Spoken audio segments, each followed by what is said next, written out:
Hi, I'm Dr. Rahman, and welcome to Black Women's Health. Unless you're living under a rock, you know that Rihanna is about to have her third child within the past 5 years. She's been online saying she knows you're talking about her, and she doesn't care. She doesn't care because one, she's rich. Two, she's in love and she hopes to have as many children as the good Lord will bless her with. Have you ever wondered, is there optimal spacing of children? I mean, does the medical community even have an opinion that they can give to women who are contemplating having more than one child? What's the optimal spacing? Optimal for the baby, optimal for the mom. Have you ever wondered? Have you ever heard? Good question. Did you know that there is such a thing called IPI, inter-pregnancy interval, IPI? And what that is the time between the birth of one child to the conception of another, the second child. So the birth of one child and the time from the birth of that child to the conception of the next child. That's called the IPI, or the interpregnancy interval. And the World Health Organization has stated that the IPI, the optimal IPI, is 24 months. Now, that being said, it should be understood that the IPI is being determined for those countries that are considered low resource countries, countries where over 99% of the maternal deaths and infant mortalities occur.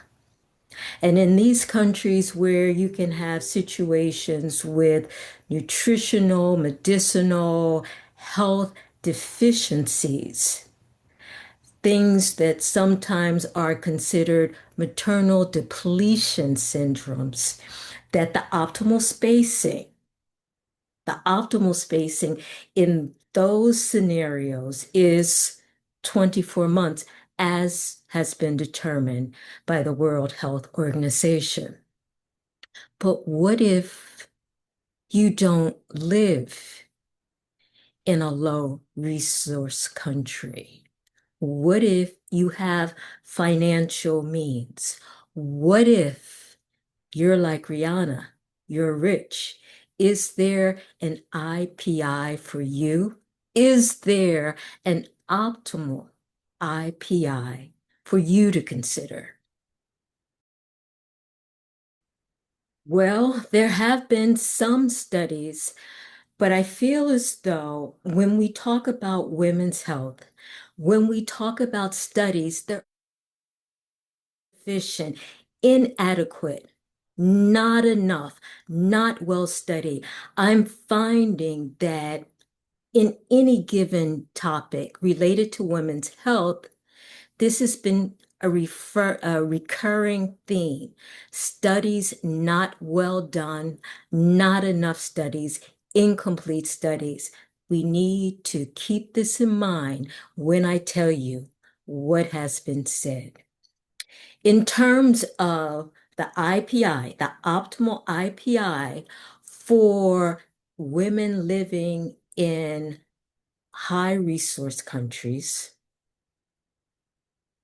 let me switch that around.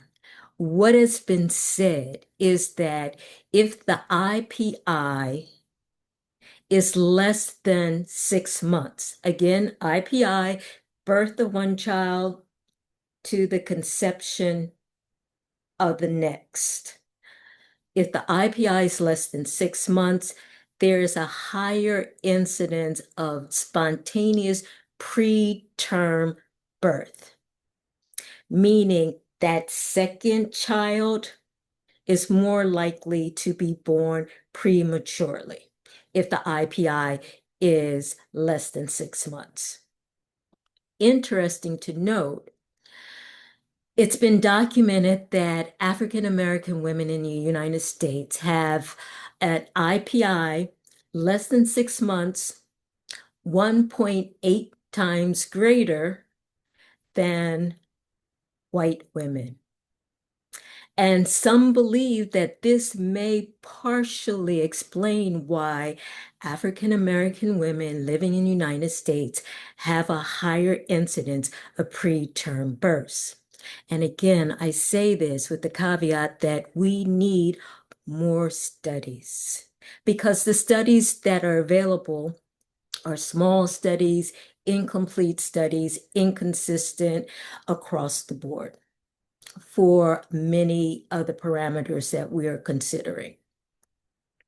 The other thing, that's in terms of the infant. Are there any negative effects or negative impact if the mom chooses to have a pregnancy, to have an IPI less than 6 months, and she lives in a high resource country? Studies show that if she becomes pregnant uh, in less than 6 months with that second child, she is at an increased risk for obesity because there's a greater likelihood that she hasn't lost all of her weight from that first baby. And that because of that increased weight, she's at an increased risk for obesity and possibly an increased risk for gestational diabetes.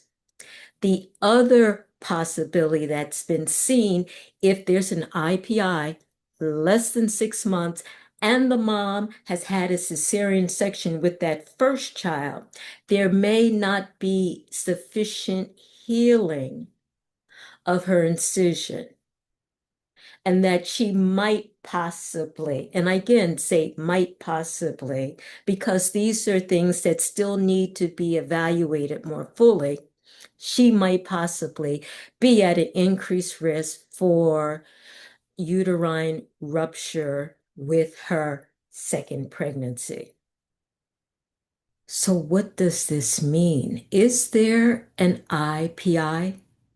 Do you have an IPI?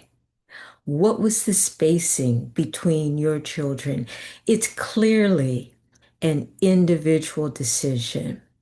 My point is that it should be an individual decision that takes into account the medical information available to you. Unfortunately, there isn't a lot of consistent medical information for women who may be living in countries that are not considered low resource countries. In low resource countries, the recommendation is the IPI, optimal IPI, should be 24 months. In high resource countries, not as clear. More research is needed. Until the next time, this is Dr. Rahman saying, take care. The American College of OBGYN recommends an IPI of at least 18 months, avoiding pregnancy intervals shorter than 6 months.